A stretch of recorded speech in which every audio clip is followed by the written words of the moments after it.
بسم اللہ الرحمن الرحیم الحمد للہ رب العالمین والصلاة والسلام علی سید الاولین والآخرین وعلی آلہ واصحابہ اجمعین ومن تبعہم بإحسان الی یوم الدین، اما بعد۔ محترم حضرات، دینی بھائیو، دوستو، اسلامی ماں اور بہنوں،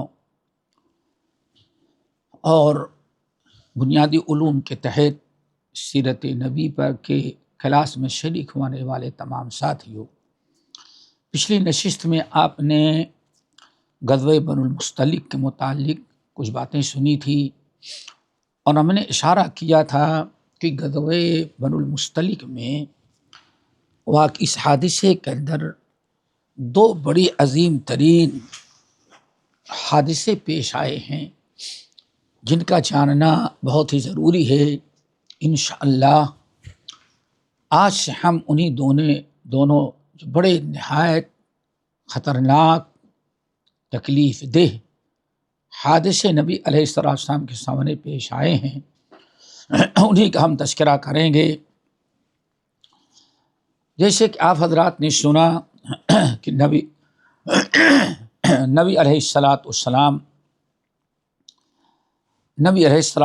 کو جب پتہ چلا کہ بنو المصطلق کے لوگ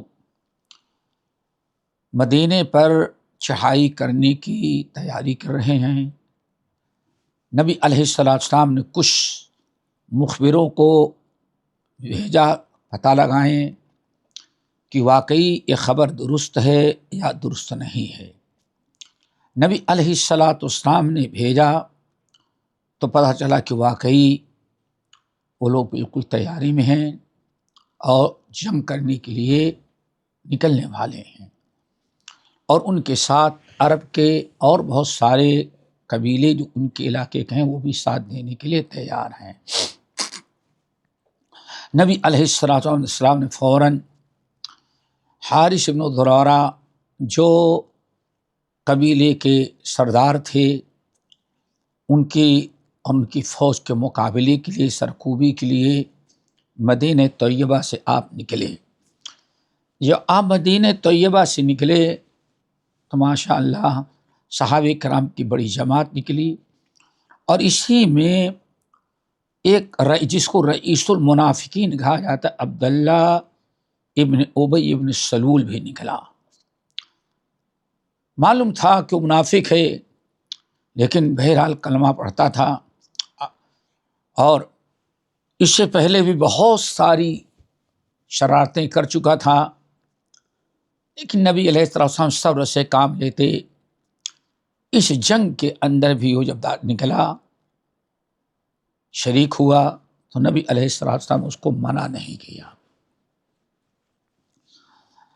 جنگ تو نہیں ہو پائی، جیسے کہ آپ نے پچھلے نشست میں سنا ہوگا، نبی علیہ السلام کی فوج پہنچی، ادھر حارث بن ابی زرارہ جو تھے، جو ام المؤمنین جویریہ کے والد تھے، وہ اپنی کو کافر فوج لے کے مقابلے میں آئے۔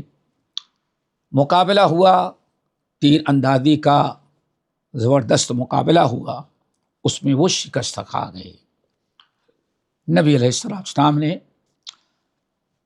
بہت سارے لوگوں کو قیدی بنایا، مویشی لے لیے، پوری تفصیل گزر چکی ہے۔ حارث بن ضرارہ بھی مسلمان ہوئے، اور ان کی بیٹی جویریہ جو تھی وہ نبی علیہ السلام کی زوجیت میں آئیں اور ام المومنین بن گئی۔ اس سفر میں جب آپ وہیں تھے، فتح کے بعد آپ کا طریقہ تھا تو ایک دن وہاں رکے رہتے، نظام درست کرتے وہاں کا۔ ایک روز پانی لینے کے لیے قدید کے کنارے ایک چشمہ تھا یا ایک کنواں تھا جہاں سے لوگ پانی کا انتظام کرتے تھے۔ پانی لینے کے لیے لوگ جاتے، چونکہ آپ کا پورا لشکر تھا، تو ایک انصاری اور ایک مہاجر یہ دونوں آپس میں شیر و شکر کی طرح زندگی گزارتے تھے. دونوں کے آدمی پانی لینے کے لیے گئے. ایک مہاجر گیا اور ایک انصاری گئے. پانی لینے کے لیے گئے. پانی لینے میں دونوں کا تھوڑا سا ٹکراؤ ہو گیا، جھگڑا ہو گیا. جو انصاری پانی لینے کے لیے گئے تھے وہ بھی، اور جو مہاجر گئے تھے وہ بھی، دونوں کا آپس کی لڑائی ہو گئی. پانی لینے میں دھکا مکی کی باری آئی، لوگوں نے چھڑا دیا. لیکن اس موقع پر دونوں نے جاہلیت کے دستور کے مطابق مہاجرین کا جو، انصار کا جو آدمی پانی لینے کے لیے گیا تھا، جو انصاری گئے تھے، انہوں نے اپنی مدد، یا للانصار یا للانصار، اے انصاریو میری مدد کے لیے پہنچو.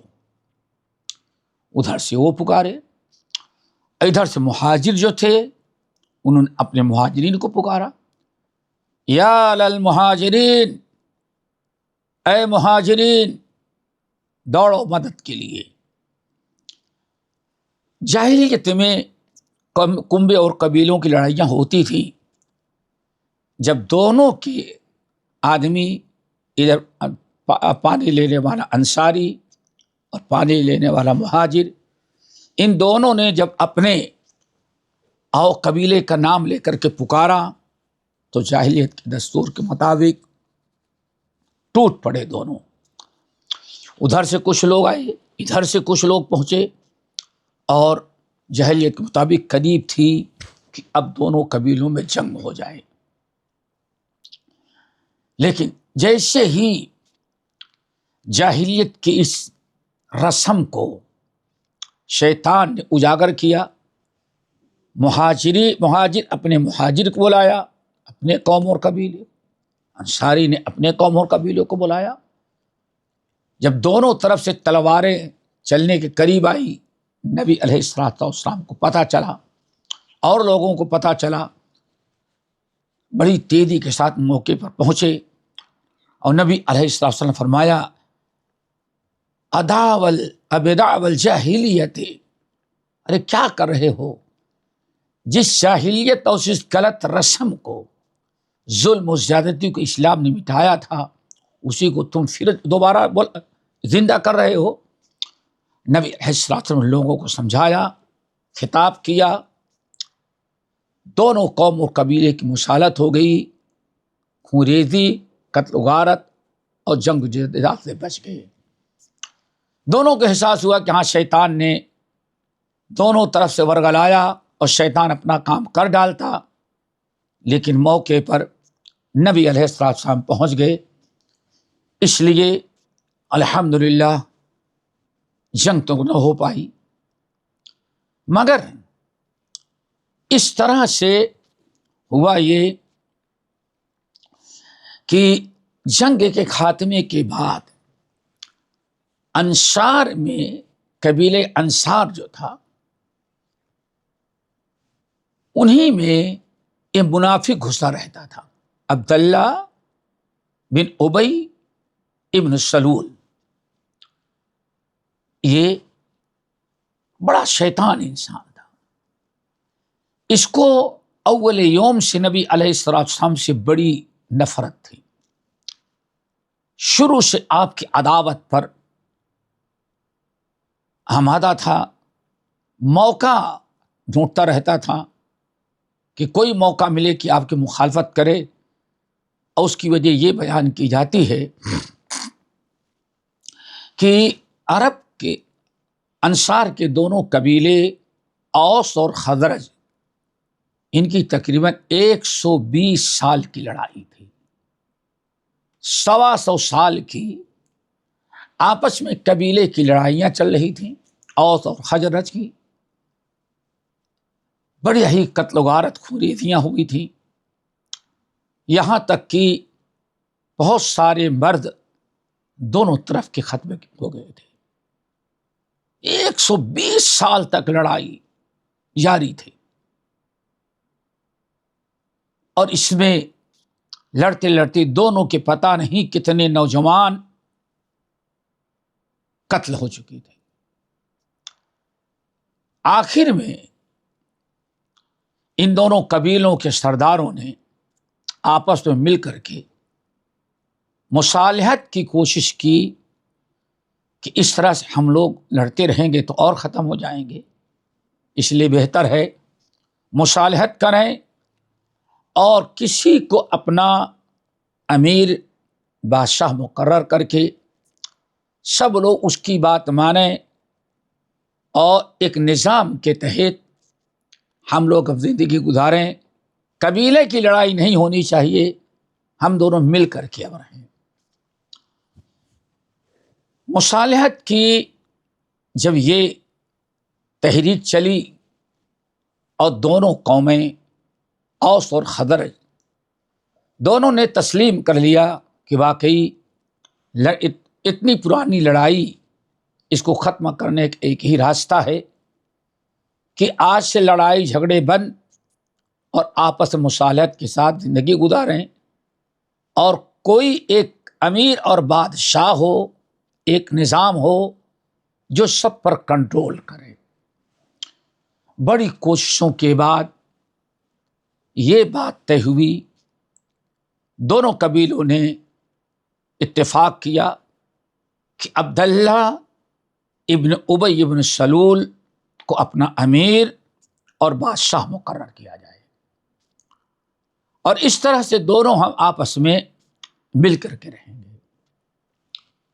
یہ طے ہو گیا، یہاں تک کہ تاج پوشی کا بھی انتظام ہو گیا، اور قریب تھا کہ تاج پوشی کر کے اس کو اپنا بادشاہ بنا لیا جائے۔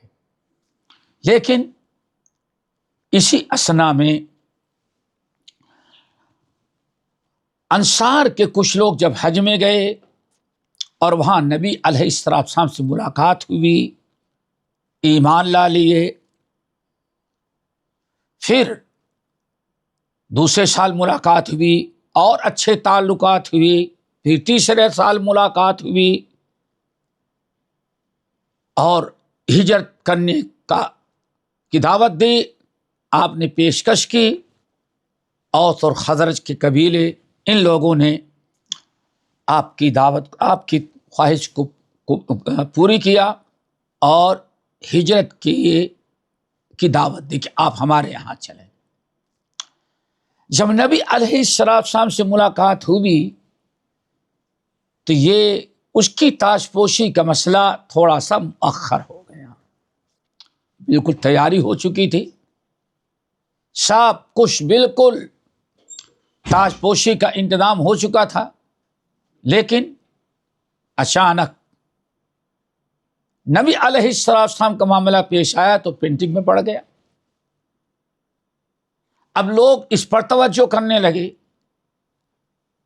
بات یہاں تک پہنچی کہ نبی علیہ السلام واقعی ہجرت کر کے مدینہ طیبہ آ گئے۔ عبداللہ ابن ابی ابن سلول کی جو بادشاہ بنانے کا، تاج پوشی کا ایک انتظام ہو رہا تھا، وہ ختم ہو گیا، اور لوگوں نے ضرورت محسوس نہیں کی نبی علیہ السلام ہیں یہ، ہم لوگ ان کے ماتحتی میں رہیں گے، زندگی گزاریں گے۔ تو عبداللہ ابن ابی ابن سلول کو اس محرومی کا بڑا ہی جھٹکا لگا، اور اس نے فوراً دھیرے دھیرے نبی علیہ السلام کی عداوت اور نفرت پر میں مبتلا ہو گیا۔ وہ دیکھ رہا ہے کہ میری بادشاہت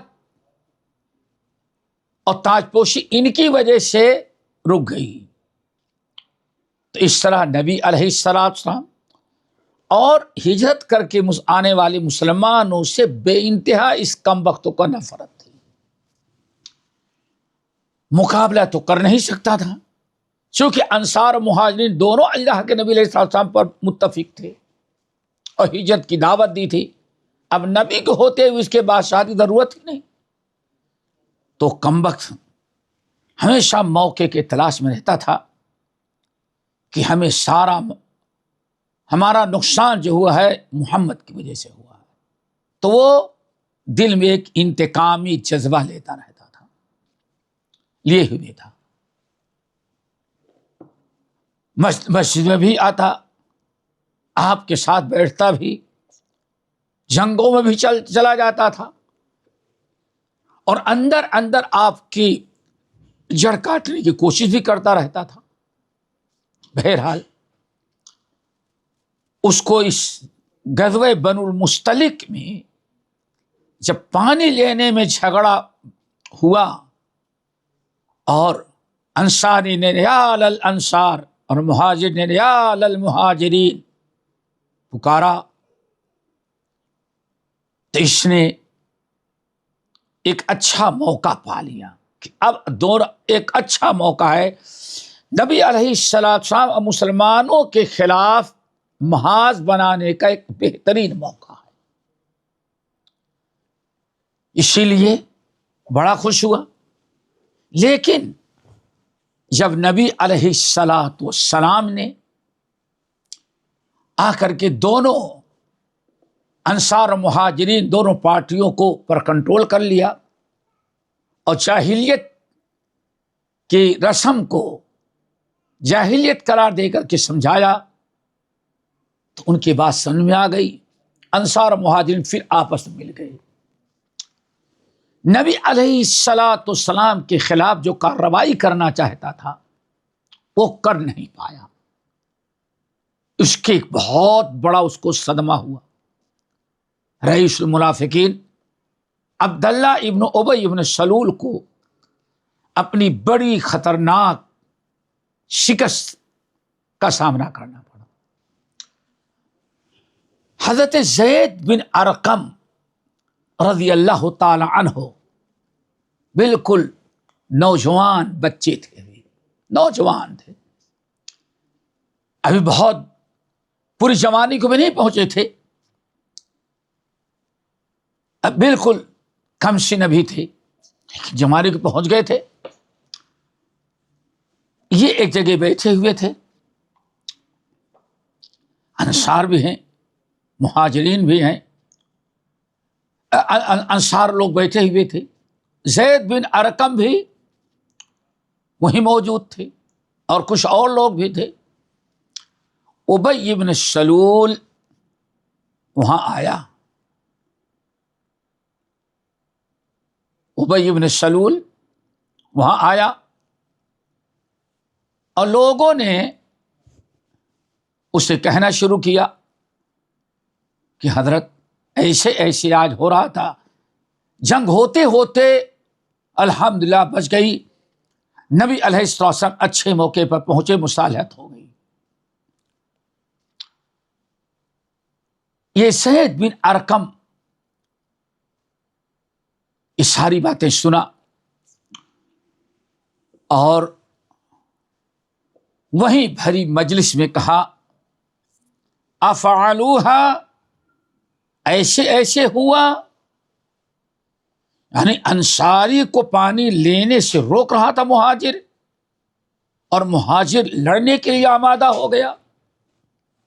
لوگوں نے کہا کہ ہاں۔ اس شخص نے اس وقت اس کے دل میں جتنا نفاق تھا سب کچھ جو ہے وہ ظاہر کر دیا۔ کہتا ہے قد نافرونا وکاثرونا فی بلادنا واللہ ما مثلنا ومثلهم الا کما قال القائل سم بن کلبک یأکل کا۔ کہا اپنے تمام انصاریوں کو، اوس و خزرج جتنے بھی تھے، سب کو خطاب کرتے ہوئے فرمایا ایسا کیا ہے ان لوگوں نے؟ لوگوں نے کہا کہ ہاں۔